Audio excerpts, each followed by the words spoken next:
So anytime people listen to a J-Lo song, they are always left with two huge questions.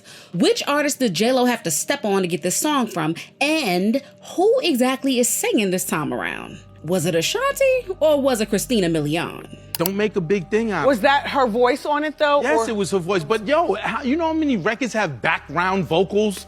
Supporting, why are y'all making a big artist. thing out of it? Ashanti wasn't a star. I wrote a song for her, and I also referenced I'm Real for her, and they left my background vocals on the record. And people, they say, you know, are you the ghost voice for have you heard that? Yes, I heard that.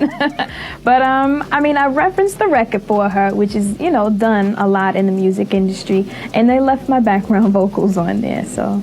And that's the end of it. You're not the ghost voice, right? Not the ghost voice of J-Lo. Back in the day, listening to how different Jennifer Lopez sounded on almost every hit track she had, people already knew that she wasn't much of a singer. But the thing is, everyone assumed that she just was relying on a little studio magic to help her sound decent. And it wasn't until Ashanti came out and said what was really going on. That's when we started putting two and two together, and girl, once you see how J-Lo relied on them other singers, especially Ashanti, to sound like J-Lo, baby, you can't unsee it.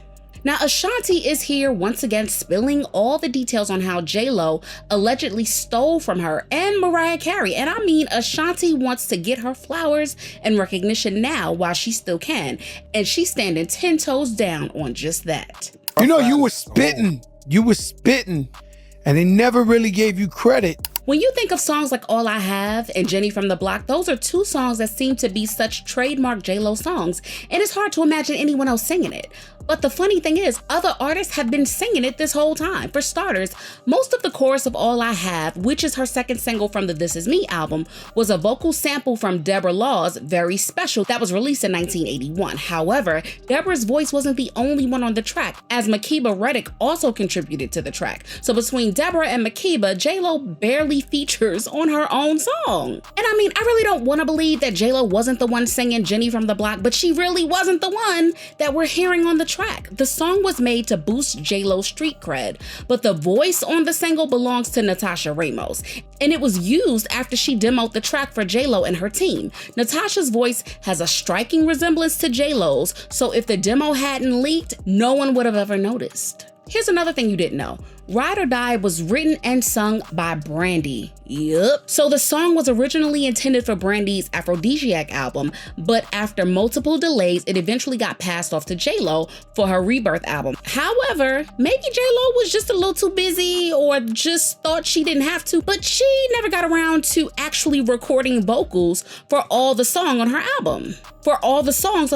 So Brandy's voice was actually retained on the song. In fact, if you go through her discography, even for songs like Play, that was done by Christina Milian, you'd notice that there were a lot of other artists majorly carrying the vocals on the track, with J-Lo doing a few ad-libs here and there, and maybe sang a verse or two once in a while. But even then, people have said that if there was one person that did a whole lot of heavy lifting on J-Lo songs, it was Ashanti. According to Ashanti, the song I'm Real was originally being saved for her. In fact, Ashanti had done a bulk of the writing and had demoed it, and all that was left to do was get the green light for the track.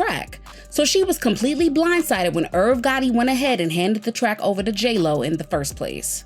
What made it sting even more was that while Ashanti's vocals were kept for the final version, including the ad-libs for the track, she never got credited for being a co-writer. And they kept my hook. And, you know, they kept some of the backgrounds and ad-libs and stuff like that. And it was funny. It was a bittersweet because I was really excited because it was J-Lo. You know what I mean? But I was so mad at Irv because I was like, you know I wanted that record. Also, after I'm Real did so well, Ashanti was brought in once again to write new lyrics over a beat for J-Lo for the Ain't It Funny Murder remix. Apart from writing, Ashanti also sang the chorus and added ad-libs just like she did for I'm Real. And on top of that, she made a cameo appearance in the music video. Additionally, Irv took a slight dig at the people who were always trying to promote J-Lo over Ashanti and said that he was happy that she wasn't replaced on the single What's Love. Joe said that when Irv Gotti and Ja Rule first played the song for him, which was already demoed by Ashanti, they kept pushing for him to do it with J-Lo, but he felt that Ashanti's vocals were perfect on there and there was no reason why she shouldn't be the one singing it. Irv and Ja had called me and they woke me up like 3 in the morning and they said, yo, come down. We made a song for you. It's right after Pun Pass. So when I go to the studios like 4 in the morning, they play What's Love and You on it. And they was telling me, yo, this is for you and J-Lo. We want the Latinos on this and this and that.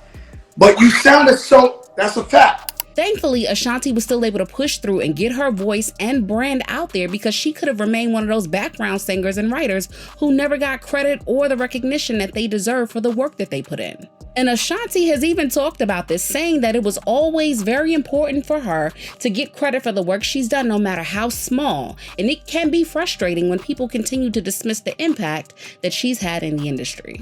But it wasn't only Ashanti that J-Lo had an issue with, because one other thing that J-Lo became infamous for is her beef with Mariah Carey. Some people have been saying that the whole reason why J-Lo got a music career is because Tommy Mottola wanted to piss off his ex-wife, Mariah Carey, real bad. And they may have a point there. The thing is, J-Lo was already getting a bit of attention for being in Living Color, and she was finding it a bit difficult to get her foot in the door because she was more of an actress than a singer. So it was more like J-Lo was in the right place at the right time, because Tommy's marriage to Mariah wasn't going well, and Mariah wanted out of the marriage and the contract that she had with Sony. But Tommy wasn't taking that too well at all. He was willing to do anything to take Mariah down a notch. So he gave J-Lo a song that Mariah had already recorded, and then he shelved Mariah's version in favor of J-Lo's. The song I'm Real was even rumored to be a diss track towards Mariah Carey, given how the song came about in the first place. Now, there were two versions of the song, and the second version of I'm Real sampled Firecracker by Yellow Magic Orchestra.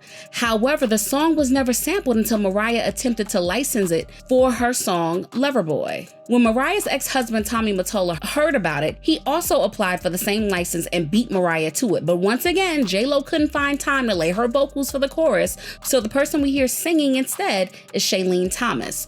And this whole thing about the sample and license was the fact that J-Lo was on board with going with whatever they wanted to do in order to compete with Mariah Carey, and that is what prompted Mariah to say that she didn't know that woman. Rivalries, but I don't think she has anything to do with me. I mean, my whole thing is singing, writing She's songs. an actress.